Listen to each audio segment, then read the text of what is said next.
Well, good morning, Conrad Weaver.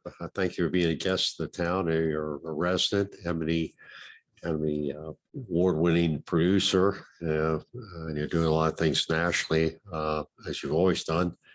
But recently, there's a war going on in Ukraine, and I know you've been there 4 times the last 6 years. Yes, sir. And maybe you could just tell me a little bit about the people. How many people are in Ukraine, live in Ukraine? Yeah, well, first of all, thank you for having me and for being talking about this subject. That's very dear to my heart.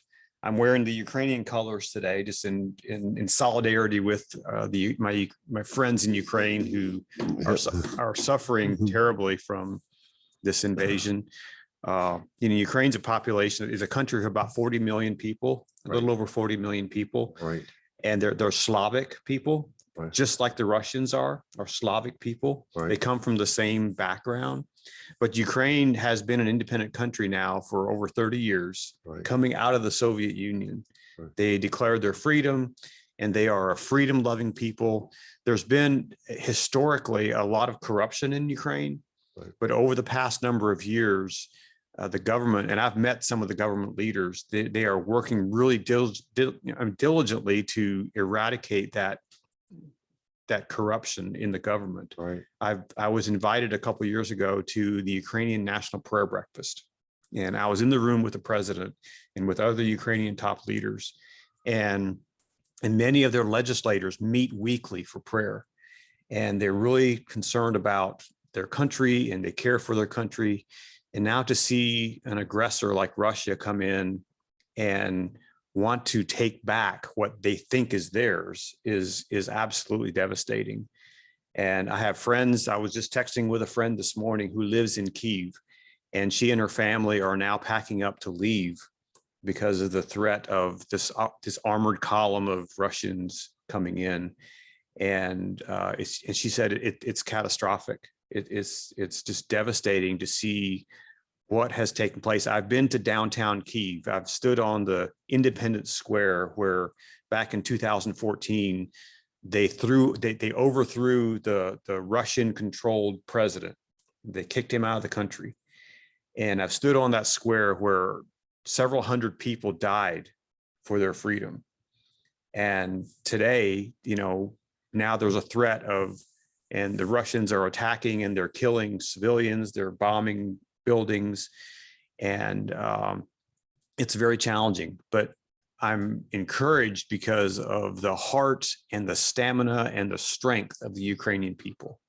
When I was there, my last time there was 4 years ago, and I spent time with these folks. They are resilient, they are hardworking, they love peace, they love freedom. And I've just not met, I've been around the world to a bunch of different places, but I've not met a people as strong and as courageous as these folks. Right. What does an average, say, a nurse make? Yeah, Ukraine's a really, their economy is really poor. It's the poorest country in Europe. It's the largest country in Europe, but it's the poorest country in Europe. A nurse and a teacher make an average of $300 to $400 a month.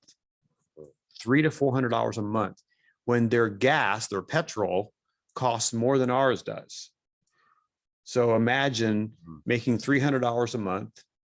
You probably don't have a car because you can't afford the gas. So you use public transportation, which is relatively inexpensive. Right. You live in a high rise, maybe on the 9th floor of a high rise, tiny apartment that's smaller than most of our living rooms. And that's where you live with your family. And the outside of these apartments often they're often Soviet era apartments. So they were built back in the 50s and 60s, but inside they look modern, just like our homes do, because they're proud people. They care about their belongings. They care about their places they live, and they take good care of their homes. And it's just, I'm heartbroken for the Ukrainian people today for what's going on. But you are. But how that a big caravan that's coming down from the north. It says that it comes to a point where it gets really tight. Is that somewhere where maybe the Ukrainians are going to try to really? Well, hopefully the Russian column that the news has been talking about now for a couple of days, obviously they're not making a whole lot of progress, Right. because they keep saying they're still coming, which is a good sign. I think that, Ukraine is hopefully getting some air power from other countries. I know they were promised some MiG fighters, Right. And hopefully they can help take care of that. But it's been amazing to hear the reports from my friends in Ukraine who report of unbelievable things happening, like missiles just not landing or disappearing, Right. or Russian soldiers just laying down their weapons because they don't want to be there. Right. And one Russian soldier who was captured, and I saw this interview, he said that we were told we're coming here to do some exercises, some military exercises. We were not told we're going to be shooting Ukrainians. And he said, we don't want to be here, but we are forced to be here because if we don't fight, we will be shot by our own people. And so many of the Russian soldiers who are coming in don't want to be there because they have family there. Right.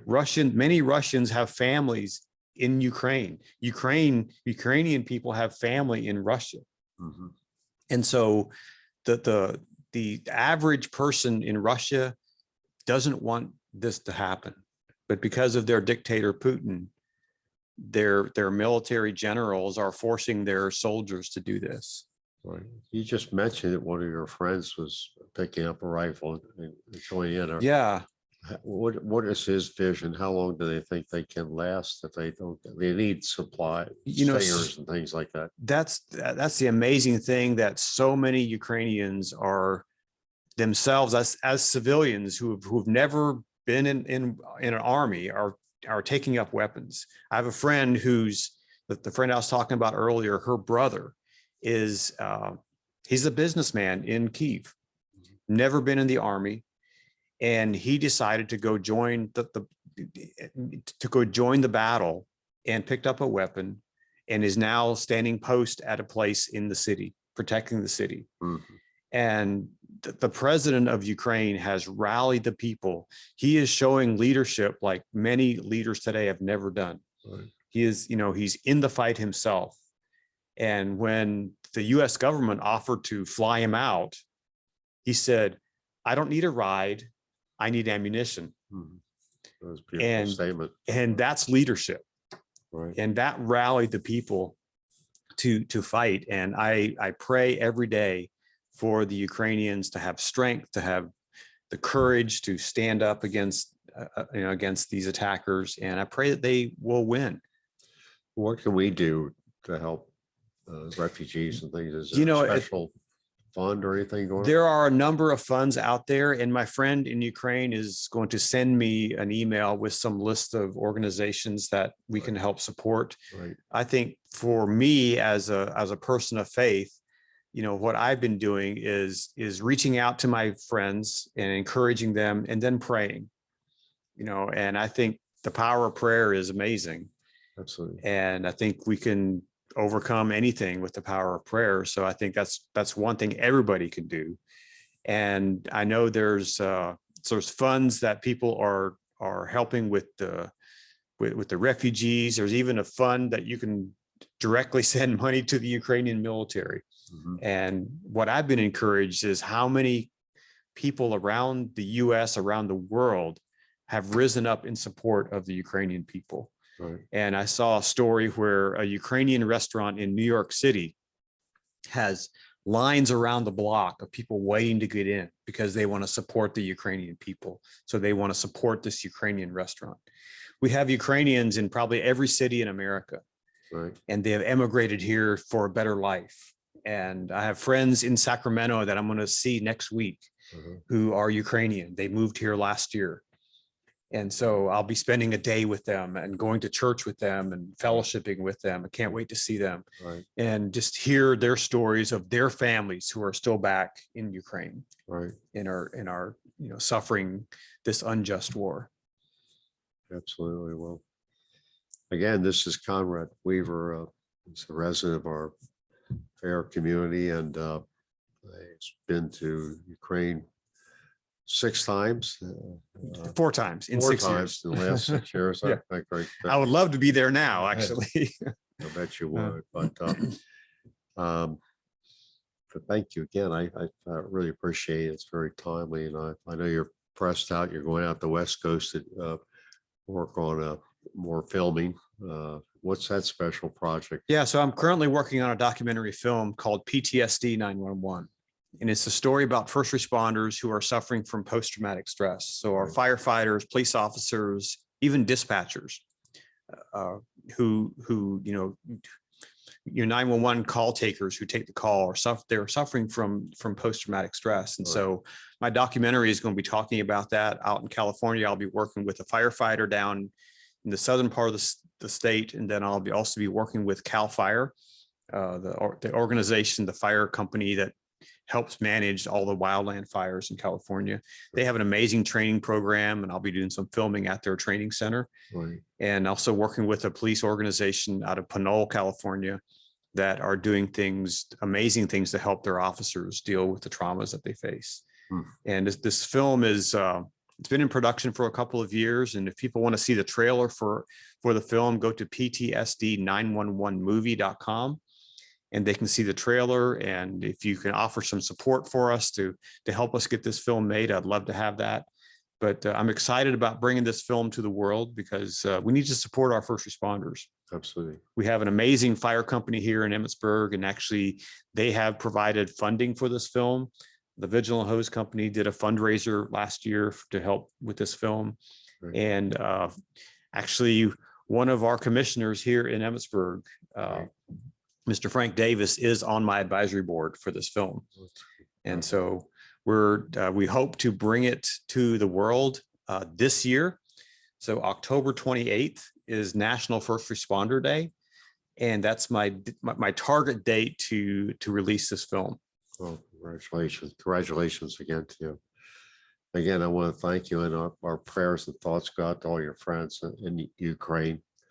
And we hope that you'll be able to go back there soon, and once these conditions have passed. But thank you, Mr. Weaver. Conrad, absolutely. Thank you for having me.